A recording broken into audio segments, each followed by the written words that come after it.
안녕하십니까. 나는 경원이다. 이현철입니다. 경원이 보는 이태원 압사사고. 오늘 저도 이제 업무하다 급하게 저도 이게 어저께 아마 밤에 10시 좀 넘어서 아마 사건이 난 것 같은데요. 우선 이번 사고에 돌아가신 수많은 지금 154명이 넘어가고 있는데요. 고인들의 명복을 우선 빌겠습니다. 안전을 민간으로서 안전에 대한 업무를 하는 사람의 입장에서도 너무나 비통함을 말할 수 없이 느낍니다. 제가 오늘은 꼭 이런 얘기를 좀 하고 싶어서 제가 마이크를 잡았습니다. 우리가 이제 경호원들이 행사장에서 안전사고를 예방하는 것도 많고, 국가가 해야 될 일도 있고, 경찰이 해야 될 일도 있고, 여러 가지가 있죠. 제가 이제 오늘 말씀드리고 싶은 건, 우리가 과연 정부든 아니면 사회 지식인이든 또는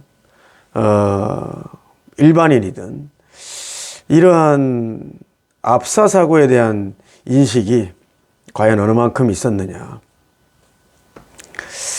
아마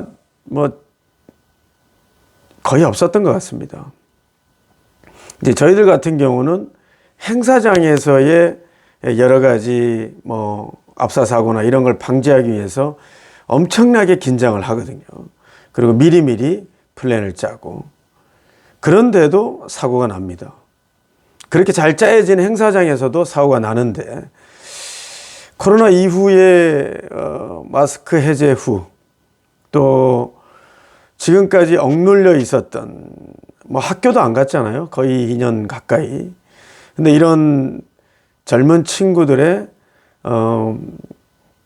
할로윈 축제라는 또 이런 것이 인터넷 매체나 여러 가지 SNS를 통해서 홍보가 되고, 이런 걸 통해서 어떤 우리 젊은이들이 오늘 그날 하루 또는 이틀 동안 이런 할로윈 축제 기간 동안 스트레스를 풀려고 이렇게 그 지역을 찾지 않았나. 할로윈의 아마 축제의 가장 근본 도시는 아마 이태원이죠. 가장 알아주는, 이태원에서 거의 시작하고 아마 했던 건 다 알고 있으니까요. 근데 이게, 그런 인식이 이제 부족했던 거는 넘어가고요. 이제 이 사고의 원인은 사실은 이런 코로나 이후에 이러한 어떤 해방감을 느끼기 위해 너무나 갑작스럽게 많은 인파가 몰려들었다라는 거죠. 그리고 또한 그 이태원 자체가 굉장히 오르막길로 되어 있죠. 대부분 골목길들이 평지가 아닙니다. 그 앞에 내려와서 해밀턴 도로만, 큰 도로만 평지고, 그 해밀턴 내려와서도 다 내리막길이고, 거의 내리막길이 많죠. 오르막길, 내리막길. 그렇다 보니까 좁은 골목길에서 많은 인파가 한 번에 몰리고, 올라가는 인원, 내려가는 인원이 계속 뭉치다 보니까 한계점이 일어나고, 뒤에 있는 사람들은 아마 잘 몰랐을 겁니다. 앞으로 그냥 빨리 왜 안 가 하면서 그냥 아무것도 모르게 그냥 밀고 가려고 했을 수도 있고요. 특히 내리막길이기 때문에 한번 넘어져서 도미노처럼 아마 쓰러져서 사람 위에 계속 쌓였던 것 같아요. 아마 어떠한 안전의식이 있던 사람도 사람이 깔렸어라고 외쳐도 아마 그 뒤에까지 들리지도 안 했을 거고, 그것을 아마 사고가 막기가 굉장히 힘들었을 겁니다. 그 전날 아마 금요일이었죠. 금요일 날도 제가 듣기로는 사람이 굉장히 많았고, 골목길에도 차량도 많았고, 이러한 의식이 조금 있었던 뭐 정부 관계자나 또는 경찰이나 또는 이런 관련된 지식인이나 이런 사람들이 있었다면, 또는 이런 걸 컨트롤할 수 있는 컨트롤 타워, 안전을 관리하는 이런 거에, 금요일날 사람이 많았기 때문에 진짜 할로윈 데이 때는 더 많은 사람이 몰려서 더 위험하겠구나 라고 하는 그런 의식이 조금 있었던 사람이 있었다라면 조금 예방할 수 있지 않았나. 그리고 또 제가 좀 아쉬웠던 점은 우리가 이제 인사동 같은데 차 없는 도로로 해서 뭐 사람들이 뭐 지나가게끔, 또는 큰 도로를 아예 사람만이, 차가 없이 사람만 다닐 수 있게끔 큰 도로에서 뭐 이렇게 즐길 수 있도록 만드는 방법. 이태원이 이렇게 사람이 많이 몰렸다면 오히려 그 도로를 조금 개방해 주었더라면 과연 어땠을까라는 생각도 좀 들고요. 어찌됐든 이번 사건은 저는 첫 번째는 우리 정부나 또는 우리 국민도 마찬가지입니다. 이 안전의식 또는 이 압사에 대한 인식, 압사 사고에 대한 인식, 이런 것이 굉장히 부족하지 않았나, 그렇게 생각합니다. 이제 제가 이런 걸 볼 때, 이게 이제 물론 주최자가 없습니다. 이게 뭐 행사 같은 경우는 주최자가 있고 또 주최자가 안전요원을 쓰고 뭐 이렇게 진행을 하는데, 지금 이 이태원 사고는 이렇게 안전요원을 민간인들을 쓰거나 이런 경우도 없죠. 그냥 이제 주변에 클럽 가드, 이제 클럽이 많으니까 클럽 안의 안전사고를 위해서 클럽 가드를 쓰거나 그냥 이런 정도였죠. 그래서 아마 우리 그 클럽 가드 있는 분들도 아마 나와서 굉장히 안내를 하고 했던 것도 나오는 것 같아요. 굉장히 참 안타까운 사건이 일어났는데요. 제가 이제 이 이태원 같은 이 사고, 지금 이런 사고는 일어났죠. 사고는 일어났는데, 이제 제가 이 안전을 업으로 사는 사람으로서 이 이태원 같은 이런 사건이 일어나지 않으면 과연 어떻게, 일어나지 않게 하려면 과연 어떤 방법이 있는가, 그거에 대해서 좀 말씀을 좀 드리려고 해요. 우선 이 도시 내에 이 인파가 이렇게 많이 몰리는 것은요, 우리가 차량이 많아서 교행이 안 되는 경우에 일방통행을 만들죠. 마찬가지입니다. 사람도 일방 워크 도로를 만들어서 일방으로 다니게끔 안내하고 진행하는 거죠. 그리고 입구에서, 일방에 들어가는 입구에서는 사람의 수와 사람의 적정량을 통제하는 통제 인원이 필요하죠. 제가 예전에 보면 일본에서 아마 그 불꽃 축제를 통해서 사람이 꽤 돌아가시고 난 다음에, 사고가 난 이후에 경찰 병력이 굉장히 많이 늘고, 경찰 컨트롤 타워처럼 이렇게 차량을 중간중간 놓고 이렇게 마이크 잡고 얘기하는 것도 보곤 했는데요. 굉장히 중요합니다. 이제 제가 제안하는 거는, 그런 거 물론 비슷하지만, 그런 도로를 일방 통행길과 또는 그 일방 통행길 길 중간중간, 지금 이태원에서 시작된 할로윈 축제라는 거는 이태원뿐만이 아니라 우리나라에 굉장히 유명한 거리들이 많잖아요. 그런 거리들에 스피커폰이라든지 그런 걸 우리가 이제 진행해서 할 수 있다는 얘기죠. 그러니까 보통은 스피커를 달아서 그 지역을 관리하고 감시하는 경찰 병력이 CCTV를 보고 있고, CCTV상에 인원이 좀 어느 들어온 것 같다라고 하면 어느 지역에 그러한 것을 통제해라, 또는 입구에서 인원을 막아라, 또는 우리가 안내문을 계속, 그 스피커를 통해서 안내를 계속 할 수 있죠. 우리가 물론 차량을 통해서 할 수도 있지만 기본적인 시스템을 갖춰 놓으면 우리가 CCTV를 보면서 상황실에서 그러한 것을 진행해 줄 수 있는 거죠. 그래서 이제 그러한 것을 준비해야 되는 거. 그 다음에 이제 우리나라 같은 경우는 일단 실제 GPS를 우리가 이제 사건이 일어나거나 이런 것을 우리가 안전사고를 대비해서 그 GPS를 좀 확인해서 그 지역에 또는 어느 지역에 사람들이 굉장히 많이 몰리고 있다라면 우리 지금 안전 문자 오는 것처럼 이런 문자를 보내서 어느 지역에 굉장히 사람들이 많이 몰리고 있기 때문에 압사에 대한 우려가 되기 때문에 그 지역은 조금 회피해 주세요라는 안내문, 이런 걸 보내는 문자 제도, 이런 것도 필요합니다. 그 다음에 이제 지금 우리가 실제 행사를 주최자가 없지만 국가가 볼 때 이거는 안전사고를 대비해서 도로를 좀 열고 차량이 없이 오히려 큰 도로에서 사람들을 안전하게 행진하고 안전하게 갈 수 있는 그런 방향이나 그런 장소를 국가가 조금 더 신경 써야 되지 않나, 그렇게 생각합니다.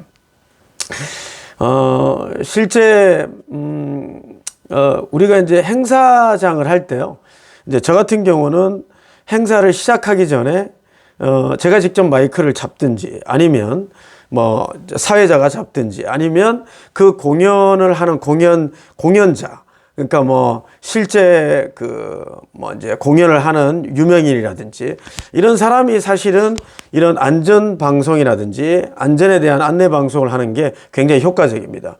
왜냐하면 이 관객들이 있을 때 일반 안전 담당자라 그래서 제가 마이크를 잡고 얘기할 때 물론 이제 듣는 사람도 있겠지만 집중도가 좀 떨어질 때가 있어요. 그렇지만 조금 목소리를 좀 크게, 안전에 대한 의식은 과할수록 좋습니다. 그렇기 때문에 우리가 입구를 하나로 만드는 경우도 있고 또는 뭐 여러 군데를 나누는 경우도 있습니다. 근데 이제 제가 추천드리는 방법은, 우리나라 행사장은 대부분이 실내에서 행사를 전문적으로 하는 행사장들이 많죠. 그렇지만 외부 행사는 뭐 이게 이제 우리가 시설물이라든지 옛날에 판교 사건, 환풍구 사건이라든지 이런 외부에서 해보지 않은 행사를 할 때는 외부의 시설물이나 또는 무대 시설 또는 전선이라든지 바리케이트 등으로 인해서 오히려 사고가 나는 경우가 꽤 많습니다. 그래서 이러한 것을 안전 담당자 또는 그 주최자의 또는 그 공연자나 또는 사회자가 처음에 관객들한테 안전의식을 얘기하는 것이 가장 중요합니다. 물론 안전사고가 나기 시작할 때도 방송으로 컨트롤하는 게 가장 좋습니다. 특히 우리가 실내 행사 같은 경우에는 다 들어오고 나면 우리가 바깥쪽 문이 여러 군데가 있죠. 출구는 나갈 때는 다 개방을 하지 않습니까? 근데 이제 나가기 전에도 인원이 배치가 돼 있으면 관계없는데 인원이 부족할 때가 있어요. 안전요원들이. 그러면 안에서 만약에 어떤 화재가 났거나 이랬을 때 누군가가 불이야라고 외쳤을 때 사람들은 긴장하죠. 어떤 사고도 마찬가지입니다. 뭐 예전에 파타야 같은 데서도 태국에서 뭐 등축제나 뭐 이런 거 할 때 굉장히 흔들 다리에 올라갔다가 갑자기 이게 무너지는 줄 알고 한 번에 내려가려고 사고가 일어났죠. 마찬가지입니다. 어떤 사람이 갑자기 실내에서 불이야라고 외쳤을 때 내가 있는 좌석권, 내가 있는 위치에서는 과연 몇 번 출구로 나가야 빠르고 안전할까? 제가 예를 들면 우리가 이렇게 띠를 주지 않습니까? 우리가 이제 그 행사장에 들어갈 때 확인하기 위해서 표를. 그러면 뭐 R석, 뭐 B석, 뭐 여러 가지 있죠. 그러면 그 R석에서는 몇 번으로 출구를 나가야 되는지를 이 안전띠 밑에다가 비상구는 몇 번이라고 써놓으면 들어갈 때 비상구 몇 번, 내가 한번 확인할 수 있는, 또는 안내자가 여러분들 띠에 차고 있는 비상 출구를 확인해 주세요 라고 했을 때 R석 들어보세요 라고 하면 어디죠? 라고 하면 뭐 A 출구, 뭐 B 출구, 이렇게 한 번씩 확인하면 아무래도 사고가 났을 때 내가 한번 시뮬레이션을 안내자가 한번 해줬고 또 내가 한번 위치를 확인했기 때문에 내가 문제가 생기면 나는 이쪽으로 가야 되고 반대쪽에 B석에 있는 분은 반대쪽으로 출구를 나가야 되는 인식, 이건 굉장히 중요한 거거든요. 그러니까 이러한 것을 교육이 되지 않고 그냥 안전하겠지, 뭐 우리는 다 들어갔으니까 그냥 별거 없겠지, 또는 바리케이트를 쳐놨으니까 앞으로 뛰어오진 않겠지, 안에서 내가 권역을 나눠놨으니까 문제는 없겠지 라는 생각을 뭐 편안하게는 할 수 있겠지만 절대 그렇지 않습니다. 네, 꼭 한 번 더 마이크를 잡고 시뮬레이션 교육을 꼭 인지를 해주는 시간을 꼭 갖는 게 가장 중요하고요. 또 사건이 날 것 같은 상황이 생겼을 때는 과감하게 공연을 중단해야 됩니다. 그리고 그 공연 주관자 또는 공연자가 직접 마이크를 잡고 그 자리에서 멈추세요, 앉으세요, 기다리세요 라고 하는 거 굉장히 중요합니다. 예. 그래서 우리가 이제 출구를 보통은 우리가 이제 티켓을 끊고 해야 되기 때문에 한쪽으로 가는 경우가 많아요. 근데 이제 제가 제안하는 방법은 출구를 내가 나오는 출구, 내 좌석권에서 비상 상황에서 나오는 출구 쪽을 입구로 각각 들어가게 하는 게 가장 안전합니다. 왜냐하면 내가 들어갔던 길을 그대로 나오게끔 하면 되거든요. 그래서 그러한 것을 인식시켜 주면 되고, 그러한 것을 출입구를 인원을 조금 나눠서 하는 것이 굉장히 안전한 방법입니다. 우리가 사람들을 줄을 세울 때 막 리을자로 계속 이렇게 줄을 세우죠. 근데 이제 내가 R석에 들어가는 사람은 저쪽 A 구역에 가서 줄을 쓰고, B석에 가는 사람은 그 옆에 줄을 쓰고, 이렇게 하다 보면 출구가 좀 있는, 출구가 큰 우리가 이제 주경기장이나 뭐 여러 가지 뭐 펜싱 경기장, 체조 경기장 이런 쪽은 워낙에 잘 돼 있기 때문에 그러한 출구를 얼마든지 사용할 수 있거든요. 그러니까 이제 그렇게 앞으로는 조금 바뀌어야 되지 않나. 사람들의 인식이, 내가 교육을 꼭 하는 것도 중요하지만 사람들은 한번 들어갔던 길을 또 보게 되고 내가 이 길로 나오면 되는구나. 항상 이게 기본이 되면 다른 행사장에 가도 내가 들어갔던 길로 나오는 것이 가장 기본적인 안전수칙이구나. 이러한 것이 여러분들의 안전의식이 좀 잡히면 좀 도움이 될 것 같다라는 생각이 좀 듭니다. 그 다음에, 우리가 이제, 어떤 경우에는 이 공연자가 집단적으로 흥분을 부추기는 경우가 있습니다.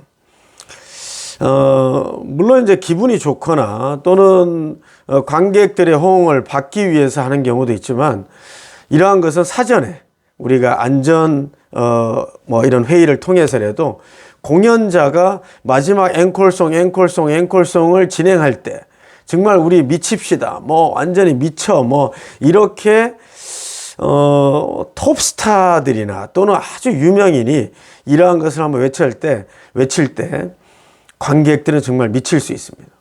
그래서 아무것도 생각 못 할 수 있거든요. 그래서 이러한 것을 조금은 더 생각해야 되지 않나. 일례로 우리가 축구 경기장 같은 경우도, 실제 이제 폭동이 일어나서 경찰이 갑자기 투입되고 막 그러다 보니까 도망가려고 한쪽 계단으로 막 몰리기 때문에 막 압사사고, 넘어지니까 넘어진데 또 넘어지는 거죠. 달리기 때문에. 그래서 이제 그러한 문제가 많이 생기는 경우가 꽤 있습니다. 그래서 이제 이번에 이태원에 굉장히 안타까운 이 사고를 통해서 우리 정부 관계자가 또는 우리가 안전을 관리하는 소방방재청이라든지 이런 데서 조금 더 이런 플랜을 조금 더 완벽하게 이제는 준비해야 되지 않나, 그런 생각을 합니다. 그 다음에 이제 제가 이 경호원들께서 이제 지금 사실은 제가 지금도 제 유튜브를 보신 분들은 이 경비업법의 잘못된 점, 그 다음에 이 지금 행사장을 집단 민원 현장으로 구별했기 때문에 행사가 있을 때 인원을 늘리고 싶어도 48시간 전에 배치를 해야 또 늘릴 수 있고, 여러분들 한번 생각해 보십시오. 만약에 오늘 사람이 몰렸어요. 내가 사람이 50명밖에 안 올 것 같았는데 우리 행사장에 갑자기 1000명이 왔어요. 근데 내일 행사를 또 해야 돼요. 그러면 물론 이제 경찰의 도움을 요청을 할 수도 있지만 자력으로 경비원을 좀 쓰고 싶어요. 왜냐하면 내 무대 쪽, 내 사적인 또는 우리 공연의 주체에 관련된 가장 중요한 시설물을 좀 지키기 위해서 민간 경비원을 쓰고 싶은데, 오늘 이렇게 많이 와서 내일도 행사해야 되는데 오늘 당장 요청하면 여러분들 나갈 수가 없습니다. 여러분들 이해가 가십니까? 그리고 48시간 전에 배치 신고를 했는데 10명만 썼어요. 주최 측에서 10명이면 충분하겠다라고 했는데 근데 오늘 행사를 해보니까 그 2배로 인파가 몰려서 내일 40명을 쓰고 싶은 거예요. 근데 40명을 여러분들 쓸 수 있습니까? 이 법으로? 못 씁니다. 48시간 전에 했어야 되기 때문에. 그러면 여러분들 행사장에 안전요원이 많아야 안전합니까? 안전요원이 없어야 안전합니까? 또는 안전요원이 아니라 안내하는 요원이 많을수록 좋습니까? 안내하는 요원이 없어야 안전합니까? 여러분들, 왜 이걸 집단 민원으로 우리 법은 그렇게 보는 거죠? 행사장으로 봐야 되는 거 아닙니까? 그리고 안전요원은 많이 쓸수록 또 경찰 병력도 많이 올수록 더 좋은 거 아니겠습니까? 복합적으로 안전요원도 일을 하고 경찰도 도와주고 해야 이 사회 시민 안전과 또는 우리 사회 안전을 위해서 더 도움이 되는 거 아닐까요? 그런데 저번에 제가 성범죄로 지금 경찰청에 질의해서 지금 뭐 회의를 하고 있다라고 하고 지금 뭐 답변은 여가부의 답변은 아니 1년간 프리랜서 계약을 했는데 왜 그때마다 왜 성범죄 조회서를 조회해야 되느냐. 저녁 6시 넘으면 조회가 안 됩니다. 그럼 저녁 6시 넘어서 의뢰가 들어오면 이 조회서를 못 띄기 때문에 못 나가는 거죠. 그럼 1년 계약을 했기 때문에 내가 채용 전에 했던 그 성범죄 조회서를 그냥 확인해 주면 되는데 계속 따로 넣으라고 하니까 이건 너무 불합리하지 않냐. 또한 우리 경비원은 범죄기록 조회라는 걸 이미 하고 있습니다. 범죄기록 조회와 성범죄 조회, 이미 가장 중요한 큰 중과 범죄들은 이미 범죄기록 조회에서 이미 걸러지는 거죠. 나머지 4개만 빠집니다. 네 가지만.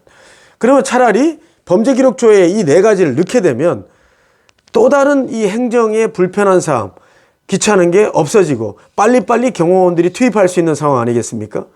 이러한 것이 우리 국가 산업 안전 또는 우리 사회 안전을 위한 가장 기본적인 법이 돼야 될 게 이 지금 행사장을 나갈 수가 없는 겁니다. 너무 안타까운 현실 아닙니까? 정말 화가 납니다. 합법적 경비업법이 불법을 조장한다라는 제가 유튜브를 올리기도 했지만 전부 다 불법으로 나갈 수밖에 없습니다. 일용직으로 나가야 됩니다. 일용직으로. 예. 이게 정말 말이 됩니까? 법이 있는데. 예. 정말 바뀌어야 됩니다. 예. 우리가 일본의 상황을 봤을 때도 이러한 사건 또는 미국의 뭐 어떠한 헬로윈 축제 때는 워낙에 사고가 많았었기 때문에 그러한 걸 통해서 어떤 뭐 지역은 막고 이러한 것을 경찰 병력이 진행하고 있고 또 내부의 행사장은 또 안전요원들을 또 쓰면서 또 진행하고 있고 이러한 것이 복합적으로 이루어야 되지 않나 그렇게 생각합니다. 너무나 세월호 사건 이후로 또 우리 10대, 20대 저도 아이를 키우고 있지만 우리 정말 그 부모님들께서는 정말 말로 표현할 수 없는 정말 슬픔을 겪고 있으실 텐데요. 조금 힘내시고요. 제가 뭐라 할 말은 없습니다. 제가 저도 예전에 사실 이 경호업이라는 게 굉장히 힘든 직업입니다. 제가 이제 유튜브를 시작한 것도 우리 경호원들이나 전국에 있는 민간 경호원들이 저처럼 어려운 시기를 겪고 있고 또 겪을 것 같아서 사실은 조금 이런 걸 알아야 되지 않나라고 해서 제가 이제 나이 50에 시작했지만 제가 이러한 행사장을 가서 정말 사람이 몰릴 때는요 말로 표현할 수가 없습니다. 제가 그렇게 소리를 지르고 얼마 전에도 이제 어떤 뭐 행사장에서도 그런 사고가 있을 법도 했는데 이게 그 뒤에 있는 분들은 못 느낍니다. 자기가 요만큼만 밀어도 앞에는 어마어마한 압력이 전달되는 걸 잘 모릅니다. 그건 정말 당해보지 않고 모르거든요.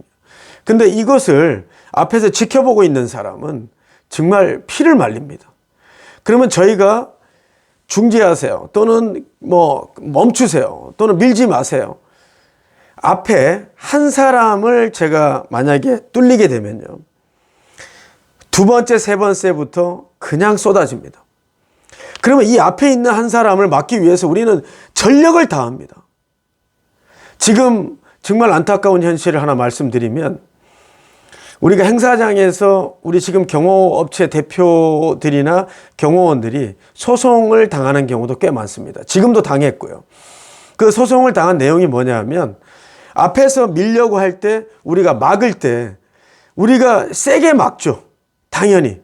근데 앞에 있는 사람은 자기는 폭행을 맞았다는 거예요. 그래서 소송했습니다. 고소했습니다. 조사받고 있어요. 근데 과연 우리나라 법조계에서 이 한 사람이 뚫리면 뒤에 있는 사람이 쏟아져서 사람이 죽을 수 있다는 걸 과연 인식하고 있는 우리 법조인이나 경찰이나 검사, 과연 몇 분이나 될까요? 지금 이 기회로 좀 알아주셨으면 좋겠습니다. 그 한 사람을 안 막았으면 여러분들 사람 정말 한순간에 그냥 여러 명이 죽습니다. 지금 한 사람이 죽어도 세상이 난리가 나는 세상인데, 이렇게 지금 많은 사람이, 정말 이런 일이 있어서는 안 되는 거죠. 정말 법을 좀 바꿔주셔야 됩니다. 정말 안전의식. 그리고 우리 주최자가 경호원 쓸 때 그럽니다. 이번에 500만 원이야. 500만 원에 그냥 맞춰. 여러분들 경호원들 일당 15만 원, 10몇만 원 받아서 일당 하는데, 이 열악한 경호업체들은 어쩔 수 없이 합니다. 관공서 행사, 우리 지금 예산이 이거밖에 700, 이걸로 맞춰. 근데 사고 나면 누가 책임지죠? 경호원들이 와 있는데 경호원들이 못했네요. 주최자는 그렇게 말하면 끝이에요. 그럼 우리는 뭘 해야 되죠? 우리가 안 당하려면요, 포인트를 정해 주세요. 어디 근무를 쓰면 됩니까? 근데 경호업체에서 우리 시간도 없고 여기 근무 쓰다가 멀티플레이 해야 되거든요. 저기 사람이 많아지면 저기 가야 되고요. 근데 계약서에는 3포인트인데 갑자기 여러 포인트를 근무를 쓰라고 하면 말이 됩니까? 못하죠. 배치 신고 10명 해놨는데 그 다음날 20명 해달라고 하는데 배치가 안 돼요. 그럼 어떻게 해요? 일용직 쓰셔야 됩니다. 그럼 또 알바를 또 써야 되고. 비참합니다, 정말.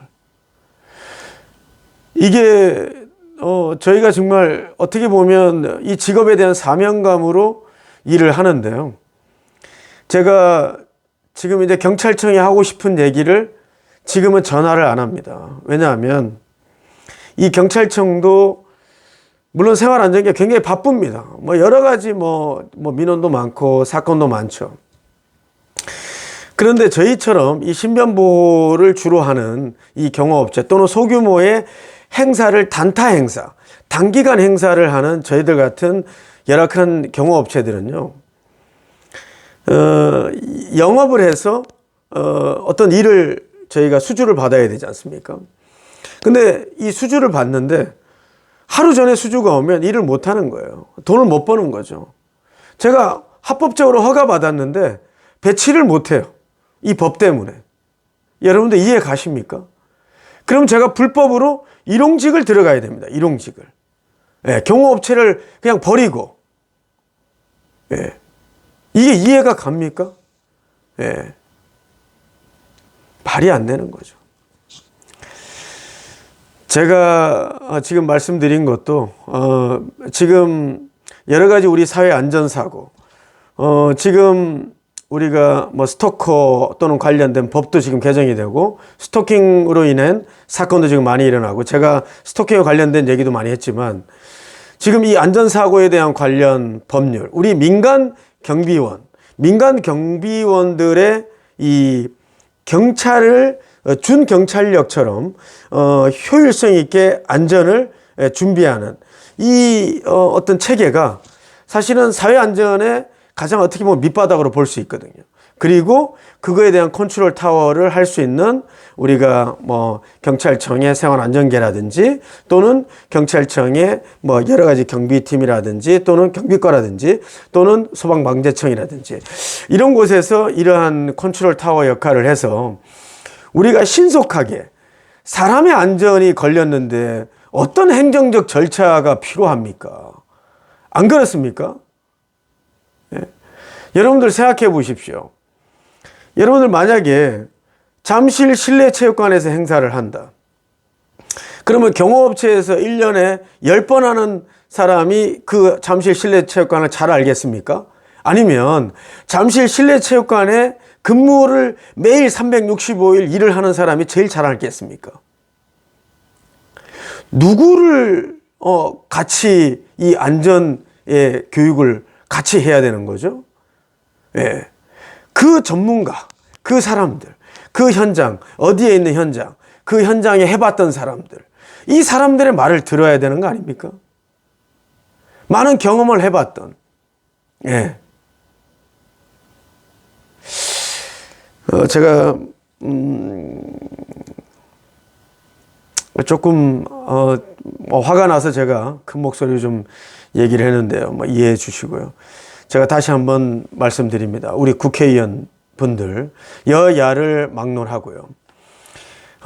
이 사회 안전에 대한 문제, 이것은 어떻게 보면 우리가 먹고 사는 경제적 문제 그 전에 가장 안전한 사회가 되어야만이, 가장 우리가 기본 선진국이 가장 되는 가장 기본이라고 생각합니다. 지금 우리가 OECD 국가에 이렇게 뭐 경제가 뭐 선진국이다, 뭐 우리의 어떤 안전의식 뭐 이런 걸 볼 때 우리는 이런 정도 올라왔다, 절대 그렇지 않습니다. 제가 볼 때 더 노력해야 되고 더 준비해야 된다고 봅니다. 이번에 아마 우리 경찰에서도 아마 경비 인력을 뭐 200명 가까이 했지만 사실 그 경비 인력은 제가 예상하기로는 이런 압사 사고를 준비한 게 아니라 사람들이 인파가 많이 몰리니까 뭐 어떻게 보면 절도나 강도 여러 어떤 사건, 어떤 범죄 사건을 예방하기 위한 아마 인원을 준비시켰을 겁니다. 이번 계기로 지금 이태원뿐만이 아니라 전국의 모든 어떤 주요 어떤 도시에 어떤 몰릴 수 있는 행사를 뭐 이렇게 할 수 있는 그런 도시들은 그 일방 워크길을 만들어서 어떻게 보면 행사 때는 일방으로 들어가게끔 하고 그 인원을 출입구에서 통제하는 경찰 병력, 그 다음에 내리막길과 오르막길의 많은 곳은 이미 미리 통제를 하는 그런 상황, 그런 것을 대처하는 그런 시스템을 꼭 맞춰야 되고, 중간중간 중간에 만약에 이제 우리가 확성기를 든다 해도 한계점이 있습니다. 이러한 골목길에는 꼭 스피커 설치를 해서 CCTV로 상황을 보고 그 CCTV로 바로바로 즉각적으로 안내하고 지휘를 내릴 수 있는 컨트롤 타워가 꼭 있어야 되는 거, 이런 거 꼭 준비해 주십시오. 그리고 우리 민간 경호원들, 민간 경비원들이 이러한 행사장에서 지금 아마 제가 예상하기로 앞으로 이 코로나가 지금 이게 잠잠해지면서 또는 이제 마스크를 풀어가면서 행사가 많아지고 있습니다. 이런 행사장의 안전사고, 아주 작은 사고들은 아마 뉴스가 안 나서 그렇지 사실 꽤 많습니다. 이러한 것은 하다못해 우리가 조그만 바리케이트가 몇 센치짜리냐에 따라서 큰 사고가 되고 안 되고 하거든요. 그리고 바리케이트를 얼마만큼 우리가 효율적으로 짜고 또는 출입구와 출구, 입구를 어떻게 나누느냐. 우리가 또 어떤 사람이 마이크를 잡고 그 관객들을 교육을 시키느냐. 이러한 것이 굉장히 중요합니다.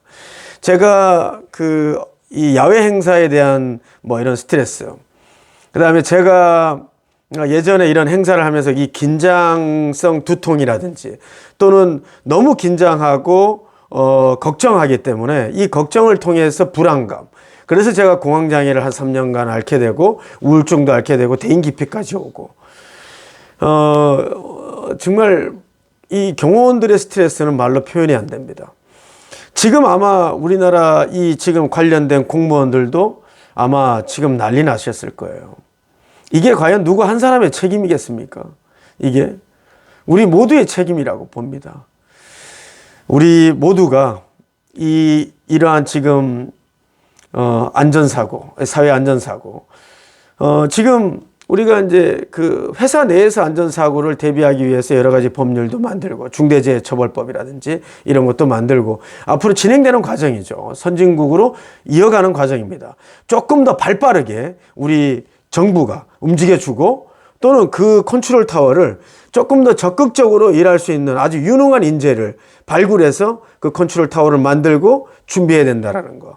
그 다음에 이러한 법제화를 빨리 만들 수 있는 우리 국회의원들께서 하루빨리 이 민생 법안은 빨리빨리 해서 좀 맞추고 해야 된다라는 거.